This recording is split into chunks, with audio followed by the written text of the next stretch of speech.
নমস্কার, আমি দীপালি। আপনারা দীপালি রান্নাঘরে অনেক রান্না তো দেখেছেন, হয়তো ভালো কিছু রান্না আমি করে আপনাদের সাথে শেয়ার করতে পারিনি। যতটুকুনি জানি ততটুকুনি করে আপনাদের সাথে শেয়ার করেছি। আজকে রান্না করব না, আজকের আমার হাতের কাজ একটু শেয়ার করব আপনাদের সাথে, খুব সামান্য ছোট, মেশিন ছাড়াই। দেখুন, সামনে পুজো আসছে, অনেকে তো প্রচুর শাড়ি টাড়ি কিনেছেন, কিন্তু সেই শাড়ির ফলস পার বসাতে গেলে আপনাদের দর্জির কাছে যেতে হবে। কিন্তু আপনারা যদি মনে করেন যে বাড়িতে নিজেরাই করে নেবেন, যেরকম মেশিন লাগবে না, যাদের মেশিন আছে তার তো অন্য ব্যাপার, যাদের মেশিন নেই তারা বাড়িতে নিমেষেই হাত সুচ দিয়ে আপনারা রেডি করে নিতে পারেন। কিভাবে আমি করছি আপনারা প্রথম থেকে শেষ পর্যন্ত দেখুন আর আমার সাথে থাকুন। দেখুন, এই একটা শাড়ি এসছে, শাড়িটা আমার ফলস পার বসাতে হবে এবং দুদিকের মুখ সেলাই করে দিতে হবে। এটা একজন অনলাইন থেকে কিনেছে শাড়িটা। এবারে আমি শাড়িটা প্রথমে খুলে দেখব। শাড়িতে আমি বুঝবো কিভাবে যে ব্লাউজ পিস আছে, এখানে কিন্তু আলাদা করে কোনো ব্লাউজ পিস দেয়া নেই। তাহলে আমি বুঝবো কি করে শাড়িতে ব্লাউজ পিস আছে। দেখুন, প্রথমে শাড়িটা আমি খুলে দেখুন, এইদিকে আঁচল, যেহেতু আঁচলে যেহেতু এই ঝুড়ি আছে, দেখুন এই ঝুড়ি আছে মানে এইটা আঁচল। এবারে আমি আঁচলের দিকটা তাহলে ব্লাউজ পিস নেই। এবার ব্লাউজ পিসটা আমি বুঝবো কি করে। প্রথমে আমি শাড়িটাকে, আমরা তো ঘরোয়াভাবে কোনো দর্জি এই কাছে থেকে না, বাড়িতে নিজেরাই বসিয়ে যেহেতু নিচ্ছি, তাহলে আমি শাড়িটা প্রথমে আমি এই আঁচলের দিক থেকে এই রকম এক হাত করে মেপে নেব। তাহলে এইরকম আমি 12 হাত মাপবো শাড়িটা। 12 হাত মেপে নিয়ে বাকি যে বেশি হবে সেইটাই আমি ব্লাউজ পিস হিসাবে কেটে বাদ দেব। দেখুন, শাড়ি 12 হাত মেপে এই এতটুকুনি বেশি হয়েছে। এই শাড়িটা এখান থেকে এই ব্লাউজ পিস হিসাবে এটা আমি কেটে বাদ দিয়ে দেব। দেখুন, এখানে যে আপনার মেশিন নেই বলে আপনি যে আপনার নিজের কাজ কিছু করতে পারবেন না তা না, হাতেই পুরো শাড়িটাকে কমপ্লিট করে নেওয়া যাবে। ফলস পার বলুন আর শাড়ির মুখ সেলাই বলুন, সবই হাতেরতেই করে নেওয়া যাবে।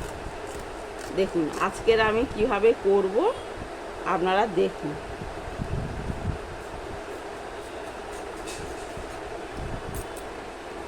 শাড়ি থেকে এটা আলাদা হয়ে গেল। দেখুন, এবার কীভাবে ফলস পাড়টা বসাবেন। এদিকে চওড়া পাড় আছে, দেখুন এতটাই, আর এই দিকে আছে সরু পাড়।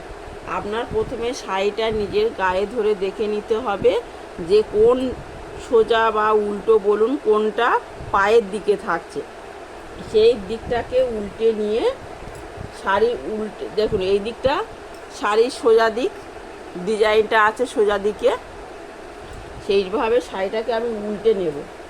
উল্টে নিয়ে প্রথমে এই রকম, এখানে আপনার কোনো ফিতে লাগবে না, কিছুই লাগবে না, আপনি হাত মাপে এই রকম এক বিগত হাত মাপ দেবেন, দিয়ে এই দিকটা বাদ দিয়ে দেবেন, দিয়ে এই দিক থেকে ফলস পাড়টা বসাতে থাকবেন। দেখুন, এখানে আমি ফলস পাড় নিয়েছি। এই ফলস পাড়টা এইরকম এক বিগত বার যতদূর হয়েছে তারপর থেকে আমি ফলস পাড়টা বসিয়ে দেব। দেখুন, দিয়ে আমি এবার সেলাই করব। কিভাবে করব আপনারা দেখুন। দেখুন, এখানে একটু মুখের দিকটা আমি এই দিকে একটুখানি আমি বাদ দিয়ে রেখে দেবো, যেহেতু এটা মুড়ে সেলাই করতে হবে সব শেষে।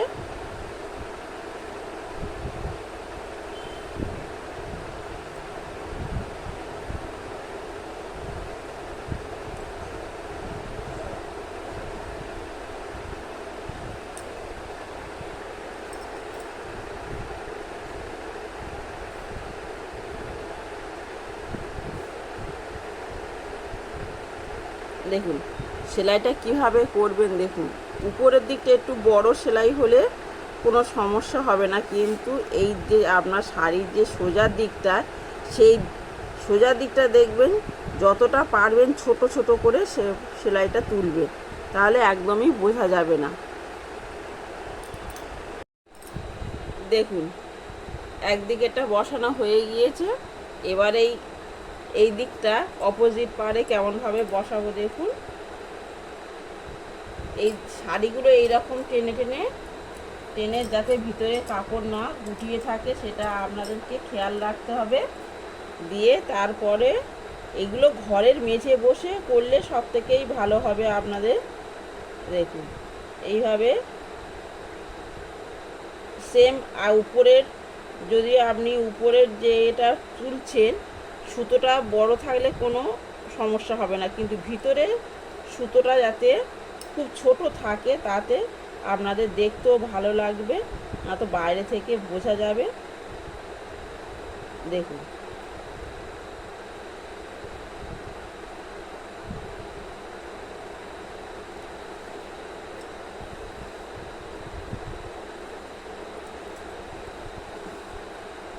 এই দেখুন কোনো বোঝা যাচ্ছে এই দিকটা যে আমি যে এরকম সেলাই দিয়েছি, কোনো সুতোই বোঝা যাচ্ছে না। আপনাদেরকে বারে বারে খেয়াল রাখতে হবে যে এই যে ভেতরে যে সুতোটা আছে, এই সুতোটা বড় থাকবে, কিন্তু এই যে তুলছেন এইটা সুচটা এইরকমভাবে যে তুলছেন, এইটা একদম ছোট্টভাবে তুলবেন, এইরকম ছোট্ট করে তুলবেন। দেখুন দুদিকেই তো আমার সেলাই হয়ে গিয়েছে, দেখুন এইবার এইটা আমি এইভাবে মুড়ে সেলাই করে নেব। দেখুন এটা একইভাবে সেলাই করে নেব। দেখুন এই দিকটা আবার এই রকমভাবে মুড়ে, দেখুন এইরকম ডবল করে মুড়ে দেবেন, দিয়ে আবার ওরকম ছোট ছোট করে রান সেলাই দিয়ে এটাকে পুরো সেলাই করে নেবেন। নিলে আপনার শাড়ি পুরো রেডি হয়ে যাবে। দেখুন এইভাবে পুরো সেলাই করে নেবে। যদি আমার এই হাতের কাজটা যদি আপনাদের ভালো লেগে থাকে, অবশ্যই আপনারা শেয়ার কমেন্ট করে আমার পাশে থাকবেন।